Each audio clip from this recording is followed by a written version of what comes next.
Okay, so we'll look now at quadratic inequalities. So first one, x squared plus 2x is greater than 8.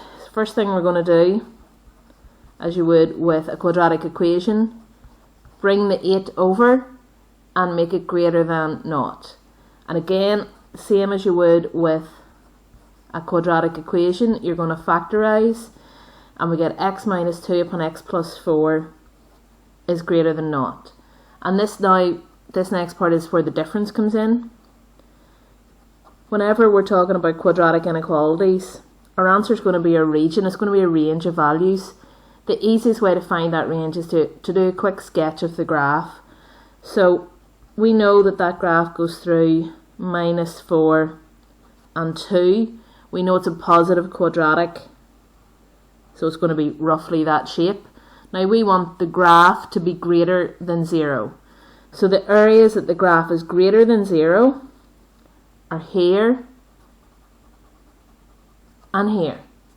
So that means the graph is greater than 0 when x is less than minus 4, and the graph is greater than 0 when x is greater than 2. Okay, our next one then, minus x squared minus 5x plus 6 is greater than or equal to 0. First thing I would do is to divide by minus 1, which means we change the signs of all our terms here. So this becomes an x squared, this becomes a plus 5x, this becomes a minus 6. And remember, when we divide by a minus, we'll have to turn the inequality sign around. Now we factorize.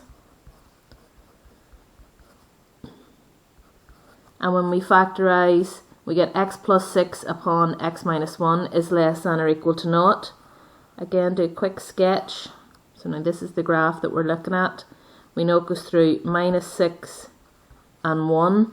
This graph is a positive quadratic, so it looks like that.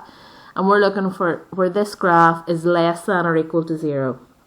So it's less than or equal to 0 in this region here. So it's between minus 6 and 1. So we write that as minus 6 is less than or equal to x, which is less than or equal to 1. Okay, and one more. 2x squared minus 11x plus 5 is less than or equal to 0. So again, we factorize our quadratic.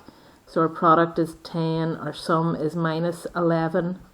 So two numbers that multiply to give you 10 and add to give you minus 11 or minus 10 and minus 1.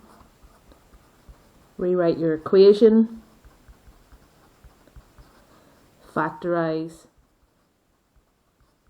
the two pairs.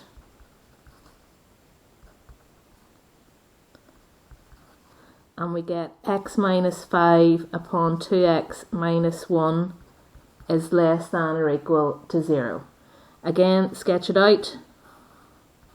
It's going to cross at 5 and it's going to cross at a half. It's a positive quadratic that we're looking at, so it's this sort of shape. And we want where the graph is less than or equal to 0. So again, we're looking at this area here. So a half is less than or equal to x, which is less than or equal to 5.